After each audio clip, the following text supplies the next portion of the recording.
Hi friends, मैं हूं doctor Meenal और आप देख रहे हैं मीनल का चैनल। तो स्वागत है आपका मेरे इस चैनल पर। हम यहाँ करते हैं इकोनॉमिक्स।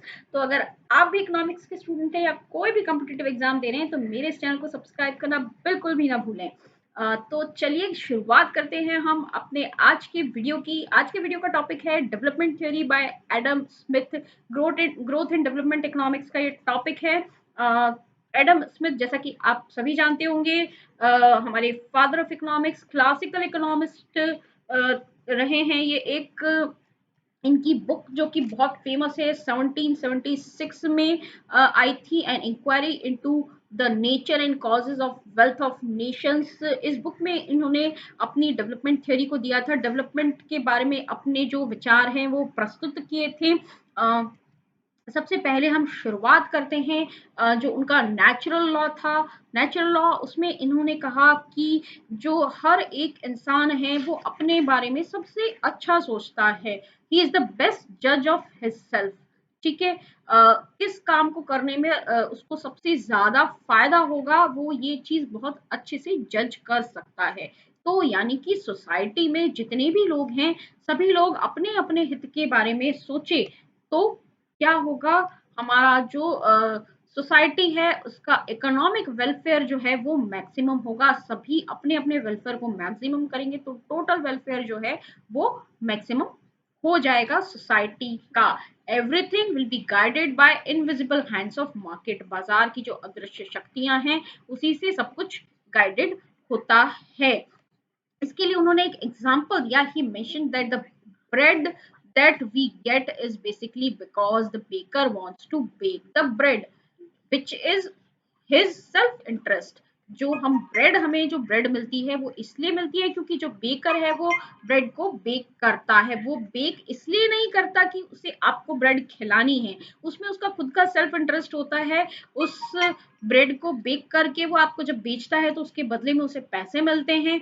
तो इसी तरह अगर जो सोसाइटी है उसका हर एक व्यक्ति अपने अपने इंटरेस्ट के बारे में सोचे तो सोसाइटी का जो वेलफेयर है वो इकोनॉमिक वेलफेयर जो है वो अपने आप वो बढ़ता जाएगा और मैक्सिमम लेवल पे पहुंचेगा। सब कुछ बाजार की अदृश्य शक्तियों द्वारा संचालित होगा। एक था, उन्होंने लेसेस्पेयर की इकोनॉमिक पॉलिसी को सपोर्ट किया, यानी गवर्नमेंट इंटरवेंशन नहीं होना चाहिए, फ्री इकोनॉमी होनी चाहिए, कैपिटलिज्म होना चाहिए। The invisible hand, that automatic equilibrating mechanism of perfectly competitive market tend to maximize national wealth। ठीक है, अगर परफेक्टली कम्पिटिटिव मार्केट है तो बाजार की जो अदृश्य शक्तियां हैं वो बाजार में इस तरह का इक्विलिब्रियम मैकेनिज्म ऑटोमेटिकली क्रिएट करेंगी कि हमारा जो नेशनल वेल्थ है, हमारा जो राष्ट्रीय संपत्ति है, राष्ट्रीय आय है, वो जो है वो मैक्सिमम हो जाएगी। ऐसे एडम स्मिथ के विचार थे। अब हम बात करते हैं, जो इन्होंने एक बहुत इंपॉर्टेंट चीज बताई वो था हमारा डिवीजन ऑफ लेबर। ठीक है, डिवीजन ऑफ लेबर की बात करते हैं, ये बहुत ही इंपॉर्टेंट चीज है। पहली बार एडम स्मिथ ने बताया डिवीजन ऑफ लेबर के बारे में। He mention that is the division of labour that result in greatest improvement in productive powers of labour.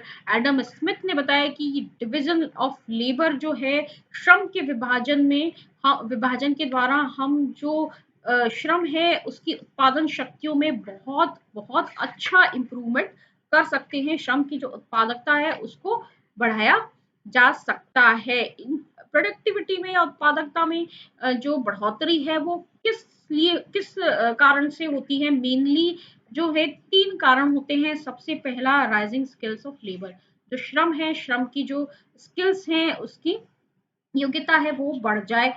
ठीक है, या फिर जो प्रोडक्शन का जो टाइम है वो सेव हो, और या फिर invention in labour saving mechanism, machines या फिर कुछ लेबर सेविंग मशीन्स का उत्पादन हो। ठीक है, किसी भी श्रम की, कोई श्रम जो है उसकी उत्पादकता कैसे बढ़ सकती है? तीन तरीके से बढ़ सकती है। या तो श्रम के स्किल्स में सुधार हो जाए, या फिर जो प्रोडक्शन का टाइम है वो कम हो जाए, या फिर जो है लेबर सेविंग मशीन्स जो हैं वो नई इन्वेंट हो जाए। ठीक है, और जो टेक्नोलॉजी है, डिवीजन ऑफ लेबर जो है वो हम कब कर सकते हैं? जब हम बहुत ज्यादा क्वांटिटी में प्रोडक्शन कर रहे हैं। ठीक है, ज्यादा क्वांटिटी में प्रोडक्शन, अगर कम क्वांटिटी में प्रोडक्शन कर रहे हैं तो वहां पर जो है डिवीजन ऑफ लेबर पॉसिबल नहीं है। डिवीजन ऑफ लेबर के लिए हमें ज्यादा क्वांटिटी में प्रोडक्शन करना है, यानी कि मार्केट जो है, मार्केट का एक्सपेंशन होना चाहिए। ये सब कौन कर सकता है? टेक्नोलॉजी में जो इम्प्रूवमेंट होता है उसकी वजह से ये सारा पॉसिबल हो सकता है। यानी कि टेक्नोलॉजिकल इम्प्रूवमेंट को भी जो एडम स्मिथ हैं उन्होंने एक बहुत इंपॉर्टेंट फैक्टर माना था प्रोडक्टिविटी के इंक्रीज करने के लिए। अब उसने क्या मेंशन किया? ही मेंशन दैट पॉपुलेशन राइजेस, जैसे जैसे जनसंख्या बढ़ेगी, ट्रांसपोर्ट फैसिलिटीज बढ़ेगी, उससे क्या बढ़ेगा? जो there will be greater division of labour and increase in capital. जनसंख्या बढ़ेगी तो लेबर डिवीजन जो है वो बढ़ेगा। ठीक है, ट्रांसपोर्ट फैसिलिटीज बढ़ेंगी, यानी कि लेबर जो है इधर से उधर जा पाएगा, जहां फैक्ट्रीज है वहां पे वो जा पाएगा। पॉपुलेशन बढ़ेगी, लेबर की क्वांटिटी भी बढ़ेगी, और ट्रांसपोर्टेशन फैक्ट्री है तो जहां प्रोडक्शन हो रहा है उस पॉइंट पे जा पाएगा। तो इससे क्या है, लेबर का जो डिवीजन है वो बढ़ जाएगा। ठीक है, श्रम विभाजन होगा, और साथ में क्या होगा, कैपिटल जो है, कैपिटल में भी बढ़ोतरी होगी। अब कैपिटल एक्यूमुलेशन का क्या प्रोसेस होता है उसके बारे में क्या कहा एडम स्मिथ ने? सबसे पहली चीज देखिए, दो चीजें इंपॉर्टेंट है, दो चीजें कही उसने। सबसे पहले तो ये जो कैपिटल एक्यूमुलेशन है ये संचयी प्रक्रिया है। संचयी एक क्यूमुलेटिव प्रोसेस है। कैपिटल एक्यूमुलेशन जो है ये एक क्यूमुलेटिव प्रोसेस है, क्यूमुलेटिव प्रोसेस है, फर्स्ट चीज इंपॉर्टेंट। और सेकंड क्या कहा, जो लास्ट में क्या होता है, एक स्थिर अवस्था आती है। स्थिर अवस्था, ग्रोथ की जो है एक स्थिर अवस्था आती है। बहुत ऑप्टिमिस्टिक थे एडम स्मिथ। जो ग्रोथ है वो एक क्यूमुलेटिव प्रोसेस है। कैपिटल एक्यूमुलेशन का भी एक प्रोसेस होता है। कैपिटल एक्यूमुलेशन से ग्रोथ होती है और ये एक क्यूमुलेटिव प्रोसेस है, लेकिन ये इनफाइनाइट टाइम्स तक, इंफिनिटी तक नहीं चलता है। इसका एक न एक दिन अंत जरूर आता है, और वो अंत क्या है, वो स्थिर अवस्था जो है वो इसका अंत है, ये एडम स्मिथ ने कहा। He mention that capital accumulation should precede the introduction of division of labour. Labour का श्रम का विभाजन हो रहा है, तो उससे क्या है, कैपिटल एक्यूमुलेशन होना चाहिए। कैसे होना चाहिए अभी बताते हैं। ही regarded the capital accumulation is necessary condition for economic development. उसने क्या कहा, कैपिटल एक्यूमुलेशन जो है वो नेसेसरी कंडीशन है इकोनॉमिक डेवलपमेंट के लिए। श्रम विभाजन होगा तो क्या होगा, श्रम विभाजन से जो है स्किल्स में इंप्रूवमेंट होगा, लेबर की टाइम कम लगेगा, मास स्केल पे प्रोडक्शन हो रहा है, उसके बाद श्रम विभाजन हो रहा है, डिवीजन ऑफ लेबर है, उससे क्या है, स्किल्स इंप्रूव होंगी, टाइम कम लगेगा, क्या होगा, प्रोडक्टिविटी जो है बढ़ जाएगी। ठीक है, प्रोडक्टिविटी बढ़ जाएगी, दैट मीन्स दो चीजें हैं। प्रोडक्टिविटी बढ़ने का मतलब इनकम बढ़ेगी तो डिमांड बढ़ेगी, दूसरी तरफ कॉस्ट कम हो जाएगी, प्रोडक्शन की कॉस्ट कम पड़ जाएगी। प्रोडक्टिविटी बढ़ने के दो मतलब हैं कि लेबर की इनकम बढ़ेगी, एक दिन में वो जितना प्रोड्यूस कर रहा था वो उससे ज्यादा प्रोड्यूस कर पा रहा है तो उसे ज्यादा पैसा मिलेंगे, दैट मीन्स उसकी इनकम बढ़ेगी तो उसकी डिमांड, मार्केट में डिमांड भी बढ़ेगी। साथ ही साथ अगर प्रोडक्टिविटी बढ़ रही है, दैट मीन्स जो कॉस्ट है इसकी कॉस्ट डिक्रीज हो रही है, हमारी प्रोडक्शन की पर capital per unit cost decrease हो रही है। तो यानी कि यहाँ पे तो डिमांड बढ़ रही है, तो हमको इन्वेस्टमेंट के लिए एक जो कहते हैं हमें इन्वेस्टमेंट के लिए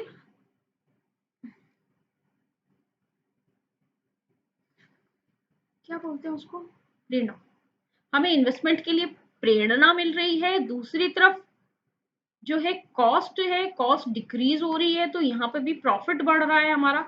ठीक है, प्रॉफिट बढ़ रहा है तो यहाँ पे भी हमें इन्वेस्टमेंट के लिए जो है प्रेरणा मिल रही है, दैट मीन्स ओवरऑल इन्वेस्टमेंट बढ़ेगा, कैपिटल एक्यूमुलेशन बढ़ेगा, सेविंग बढ़ेगी। यहाँ पर इनकम बढ़ने से न सिर्फ डिमांड बढ़ेगी बल्कि सेविंग भी बढ़ेगी, सेविंग बढ़ेगी तो दैट मीन्स क्या होगा, कैपिटल एक्यूमुलेशन होगा। ठीक है, कैपिटल एक्यूमुलेशन बढ़ेगा। ही regarded the capital accumulation is a necessary condition for economic development. क्यों? क्योंकि ये जो कैपिटल एक्यूमुलेशन है वही क्या होगा, आगे जाके प्रोड्यूसर जो है वो इन्वेस्ट करेगा। ठीक है, इसे ही इन्वेस्ट किया जाएगा, which is largely depend upon ability of people to save more and invest more। Capital accumulation बढ़ने से क्या होगा कि जो लोग हैं वो ज्यादा सेविंग करेंगे और उससे इन्वेस्टमेंट ज्यादा होगा।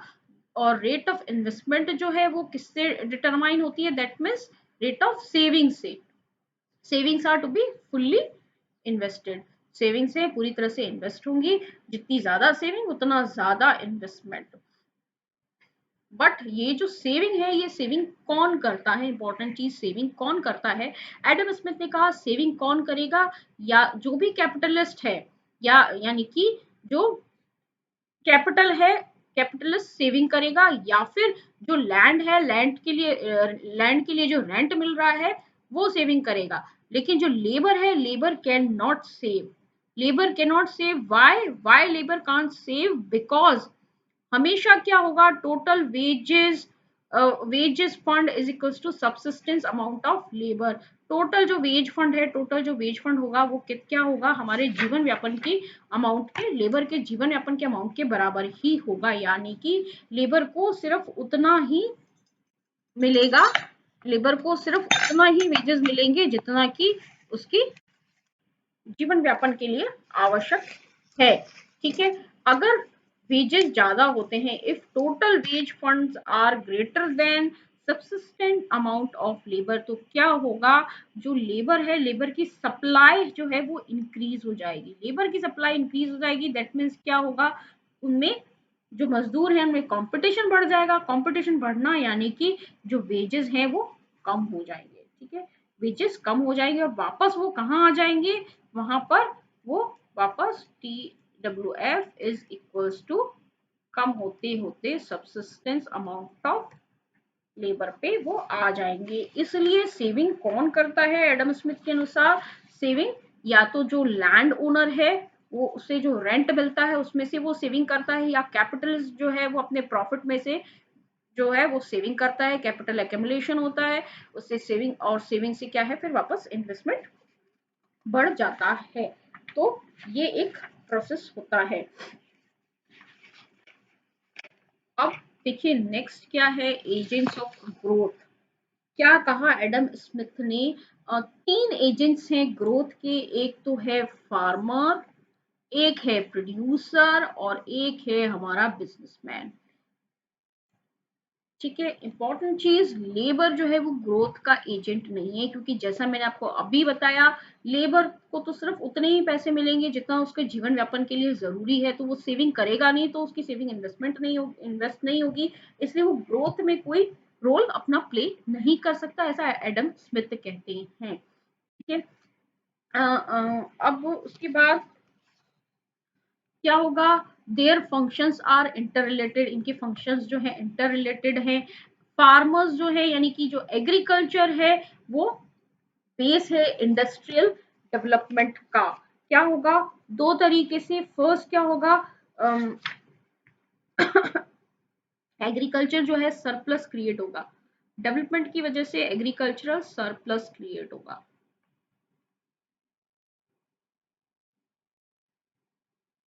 ठीक है, एग्रीकल्चर एग्रीकल्चरल सरप्लस। ठीक है, उसके बाद क्या होगा, ये जो सरप्लस है इससे दो तरीके से ये भी काम करेगा, एक तो परचेजिंग पावर बढ़ेगी, लोगों की परचेजिंग पावर बढ़ेगी। ठीक है, दूसरा क्या है, ये जो है सरप्लस वो इंडस्ट्रीज का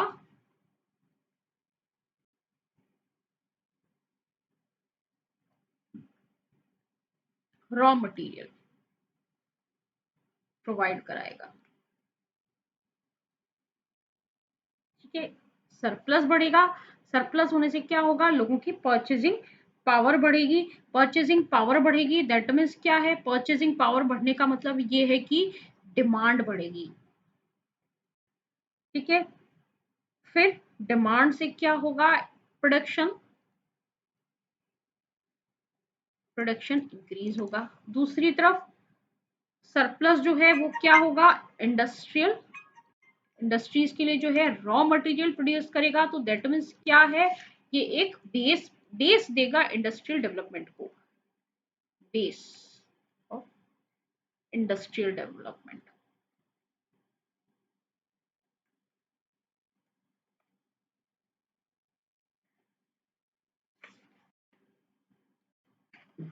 ठीक है, he mentioned that agricultural surpluses arises due to economic development होने से surplus होगा।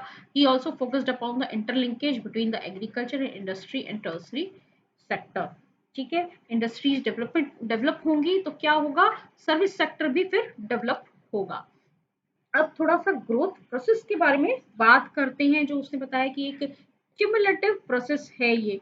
तो किस तरह से होता है, सबसे पहले जो है कैपिटल एक्यूमुलेशन हुआ, तो इसका क्या मतलब है, सबसे पहले जो है सेविंग्स बढ़ती हैं हमारी। ठीक है, सेविंग्स बढ़ी, यहाँ पे इसको मैं ऐसे लिख देती हूँ,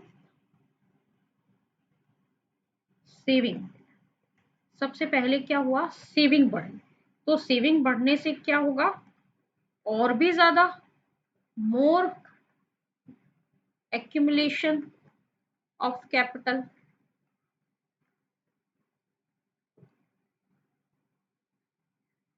ठीक है, इससे क्या होगा,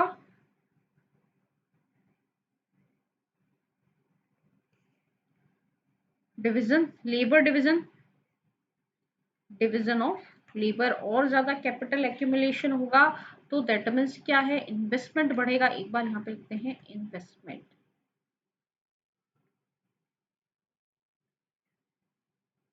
ज्यादा मास स्केल पे प्रोडक्शन हो रहा है तो क्या होगा, division of labor, accumulation of capital which in turn facilitates a great degree of division of labor and thereby इससे क्या होगा, फिर हमारे यहाँ पर प्रोडक्टिविटी बढ़ेगी।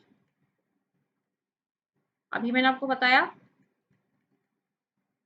लेबर का डिवीजन होने से क्या होता है, प्रोडक्टिविटी बढ़ती है, rises productivity of labour and that means क्या होगा, फाइनली हमारा जो लोगों का इनकम है, इनकम लेवल वो इंक्रीज होगा।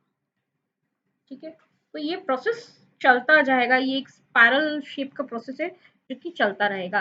तो ये तो हो गया एक फर्स्ट किस तरह से होगा, और सेकंड दो तरीके से जो है ग्रोथ हमारी होगी। एक तरफ तो ये सेविंग बढ़ने से capital accumulation of division of labour बढ़ रहा है, से प्रोडक्टिविटी बढ़ रही है। उसकी दूसरी तरफ क्या है, हायर इनकम है, इससे क्या हो रहा है, कैपिटल एक्यूमुलेशन जो हो रहा है उससे क्या हो रहा है, हमारी इनकम बढ़ रही है।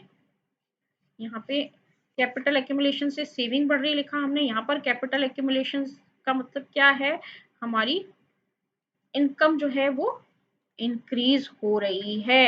Higher income due to capital accumulation and higher degree of division of labour lead to increase in size of market. ठीक है, मार्केट का साइज बढ़ेगा, क्योंकि क्या है, न सिर्फ यहाँ पे प्रोडक्टिविटी बढ़ रही है हमारी, न सिर्फ प्रोडक्टिविटी बढ़ रही है, इनकम बढ़ रही है, दैट मीन्स यहाँ पे मोर accumulation of capital, that means more more demand। ठीक है, क्या होगा, ज्यादा इनकम है तो इसका क्या मतलब है, डिमांड और बढ़ जाएगी। हायर डिवीजन ऑफ लेबर, यहाँ पे एक स्टेप छोड़ गया, हायर डिवीजन ऑफ लेबर, और उससे क्या होगा, इनकम बढ़ेगी तो क्या होगा, हमारी डिमांड बढ़ेगी। और डिमांड बढ़ने का क्या मतलब है, डिमांड बढ़ने का मतलब है एक्सपांशन ऑफ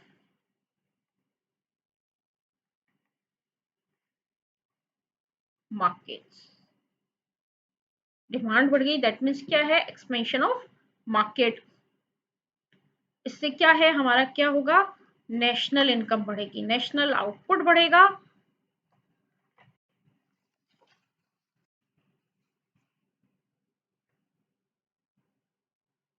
सॉरी, इसको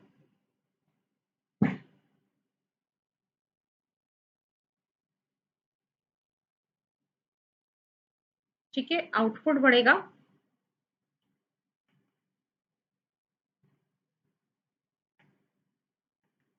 नेशनल आउटपुट, दैट मीन्स क्या होगा, हमारी नेशनल इनकम बढ़ेगी। तो नेशनल इनकम बढ़ने का क्या मतलब है, सीधा सीधा मतलब ये है कि हमारी जो ग्रोथ है वो भी हमारी इंक्रीज होगी।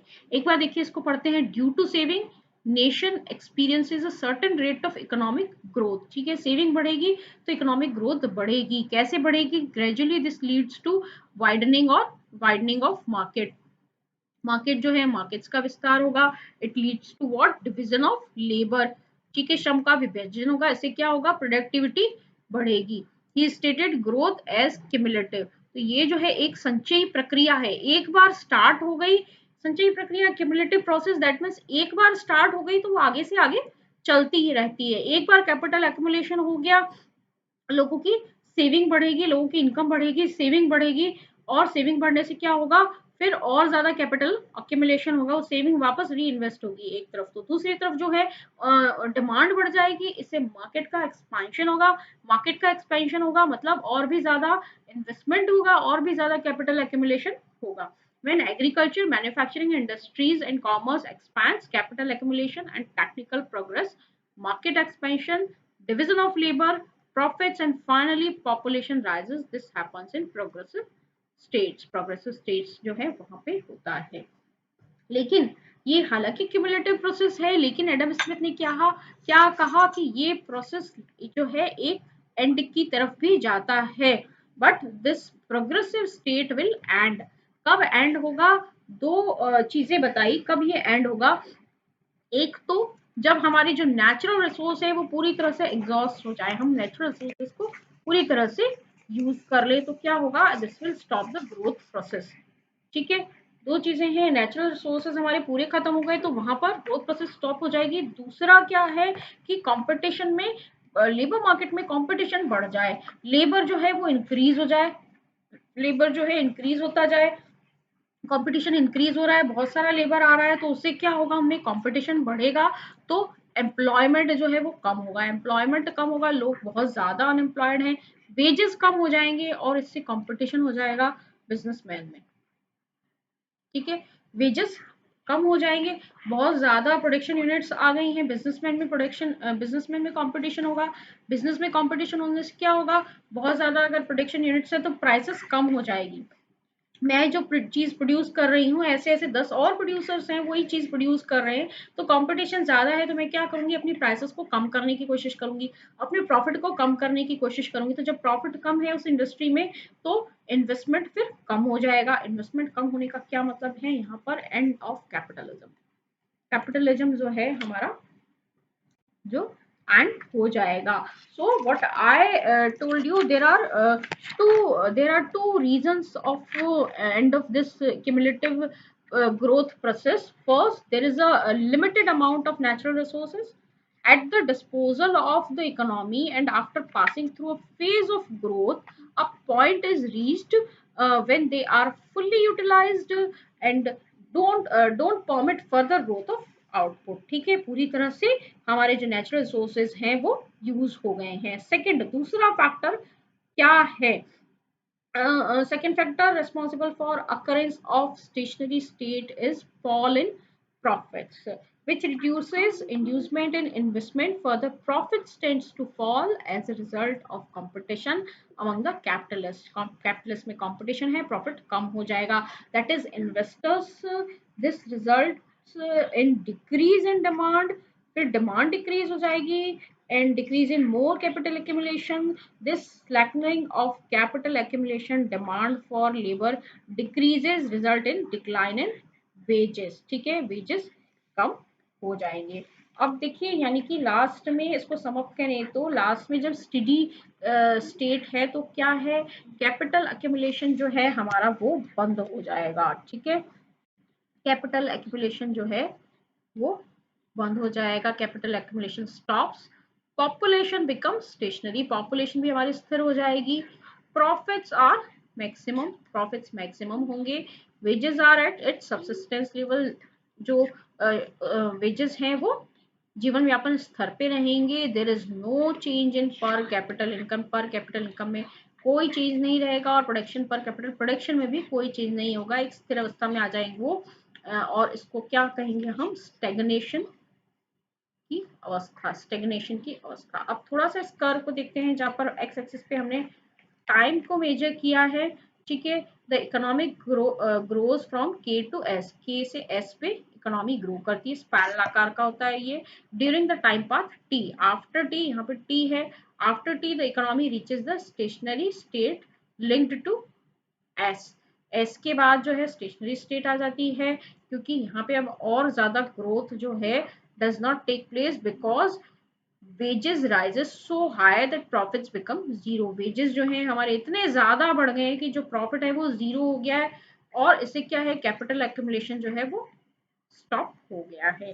तो ये थे हमारे एडम स्मिथ के ग्रोथ के बारे में विचार, और उसकी जो थेरीज हैं, natural growth theory, iron law of wage, ये सारा हमने देखा। ग्रोथ प्रोसेस क्या था, फिर उसका एंड कैसे होता है, क्यूमुलेटिव प्रोसेस था वो एक। और साथ ही साथ हमने देखा आयरन लॉ ऑफ वेजेस। तो ये सारी बहुत ही इंपॉर्टेंट चीजें एग्जाम के पॉइंट ऑफ व्यू से। अगर आपका इस बारे में कोई भी डाउट है, कोई भी क्वेश्चन है, तो कमेंट सेक्शन में जरूर लिखिएगा। इसके साथ आज का ये वीडियो यहीं खत्म करते हैं। तो stay tuned and keep watching. Bye.